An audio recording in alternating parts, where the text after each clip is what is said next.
Kita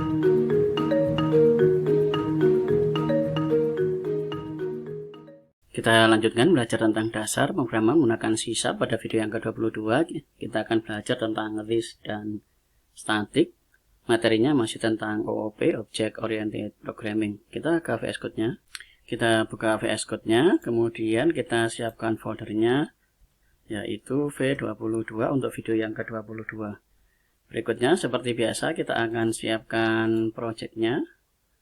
Kita akan masuk dulu ke dalam foldernya, yaitu cd v22. Kemudian berikutnya kita siapkan projectnya menggunakan .NET New Console. Kita tunggu. Kemudian sudah selesai. Di dalam v22 ini kita akan buat sebuah file di sini. Kita bisa klik kanan kemudian New File, atau kita klik di sini. Kemudian kita klik yang ini New File. Kita beri nama filenya adalah app.js. Jadi app.js. Di dalam app.js kita akan buat namespace.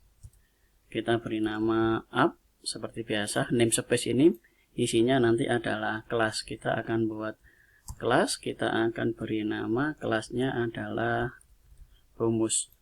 Kita akan ke static dulu. Kita akan buat sebuah metode, yaitu public, kemudian kita beri static, kemudian void, kemudian kita beri nama metodenya dengan tampil, kemudian kita kurung kurawal buka, kurung kurawal tutup untuk menandai awal dan akhir dari sebuah metode. Ingat, ciri metode adalah buka kurung tutup kurung. Kemudian di dalam sini kita akan membuat console.writeLine, kemudian kita isi belajar statik seperti ini. Kemudian kita Ctrl S. Sekarang kita sudah punya namespace dan punya sebuah kelas yang bernama rumus. Jadi ini semua adalah wadah atau kontainer. Wadahnya ini kita isi dengan metode public static void tampil. Void adalah metodenya. Kemudian kita kembali ke program.js. Ini akan kita hapus. Untuk menggunakan app.js kita gunakan using, kemudian kita isi dengan app seperti ini. Kemudian kalau kita lihat di dalam sini ada kata kunci dengan static atau keyword static, maka ini cara memanggilnya adalah kita panggil nama kelasnya, kemudian kita panggil metodenya. Jadi di dalam sini kita akan panggil kelasnya adalah rumus, kemudian dot tampil seperti ini. Jadi kita tidak perlu membuat sebuah objek.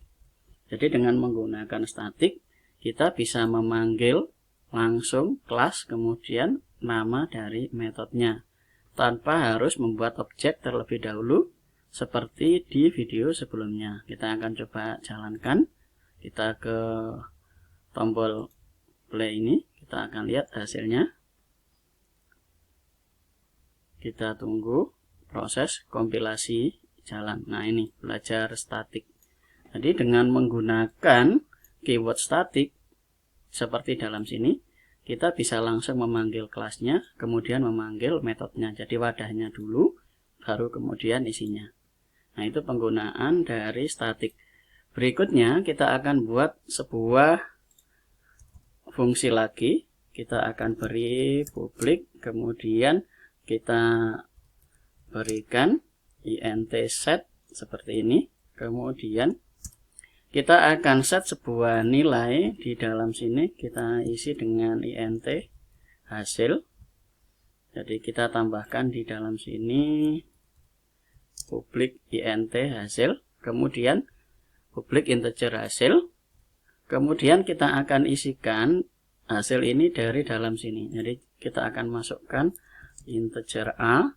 Kemudian karena lokasi letak variabel ini ada di luar dari metode, maka penggunaannya adalah kita tambahkan dengan this di depannya. Jadi kita kasih titik, kemudian hasil, kemudian sama dengan di depan titik ini kita kasih dengan this.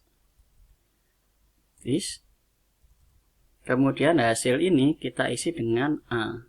Jadi kita akan letakkan A ini kita masukkan ke dalam hasil yang ada di luar dari metodenya. Kita akan tambahkan di dalam sini return, karena ini menggunakan integer, jadi ini kita menggunakan return. Kemudian ini adalah nama dari metodenya. Kemudian berikutnya kita akan buat sebuah metode lagi untuk mengambil nilai ini.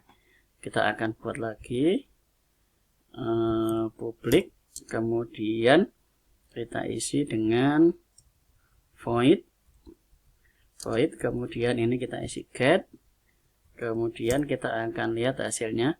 Get ini untuk mengambil nilai dari hasil. Kemudian coba kita gunakan console.writeLine. Kemudian karena ini ada di dalam sini, berarti sama, kita gunakan hasil. Kemudian di depannya ini kita kasih this seperti ini. Jadi ini ada dua metode. Yang pertama ini untuk mengisi dari ini. Setelah diisi oleh metode ini, kemudian ini akan diambil untuk menampilkan isi daripada variabel hasil ini. Kita bisa Ctrl S. Kemudian cara penggunaannya, karena metode ini tidak menggunakan statik, berarti kita harus menggunakan objek. Kita buat dulu objeknya, rumus, kemudian kita gunakan huruf kecil sama dengan new, kita buat objeknya rumus seperti ini. Jadi kita menggunakan objek karena yang di sini tidak menggunakan kata statik, dan statik tidak boleh mengambil dari this. Jadi kalau mengambil dari this, kalau dikasih statik ini error. Jadi perhatikan penggunaan this ini tidak boleh digabung dengan statik. Nah ini, kemudian kembali ke sini rumus. Kemudian untuk memanggilnya kita isi dengan rumus huruf kecil, kemudian kita panggil set. Setnya kita isi dengan 5, integer 5. Kemudian kita panggil rumus dot get. Nah, ini seperti ini. Jadi yang ini untuk mengisi, kemudian yang ini untuk menampilkan. Kita Ctrl S. Kemudian kita akan lihat hasil yang dijalankan. Kita tunggu proses kompilasinya. Nah ini belajar statik, kemudian ini 5. Jadi kita belajar untuk mengisi sebuah variabel dalam sini menggunakan set. Kemudian ini setelah diisi ditampilkan menggunakan metode get. Caranya kita lihat sekali lagi di dalam sini. Jadi ada dua metode untuk mengisi menggunakan set.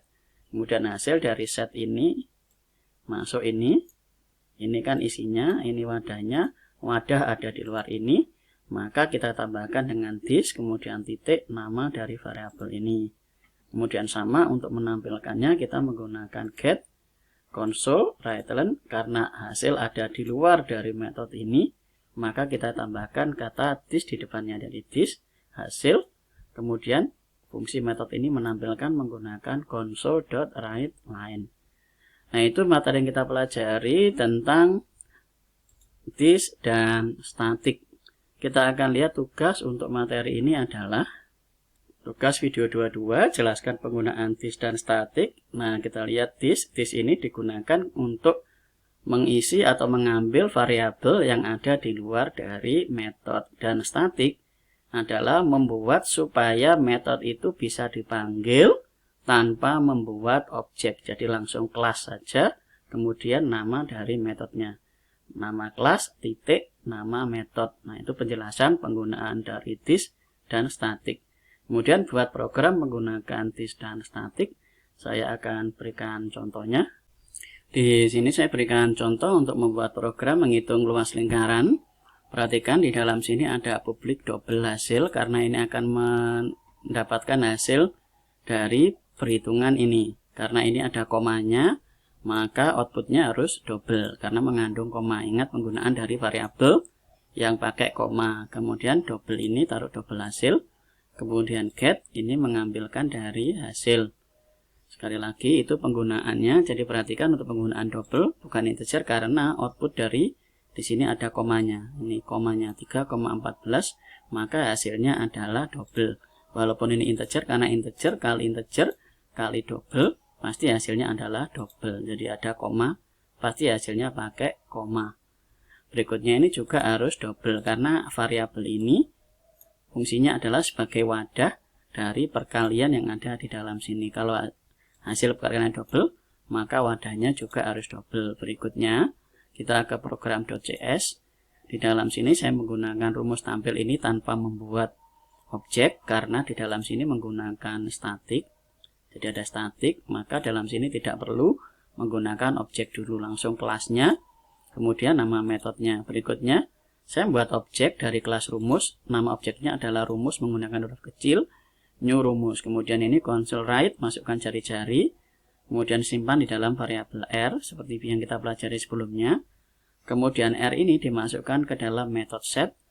Kemudian kita membuat console write luas lingkaran dengan R adalah, karena write maka dia tidak enter ke bawah, baru kemudian ini ada get. Kita coba jalankan, kita akan lihat hasilnya. Kita tunggu, masukkan jari-jari. Kalau saya masukkan 5, maka luas lingkaran dengan R5 adalah 78,5.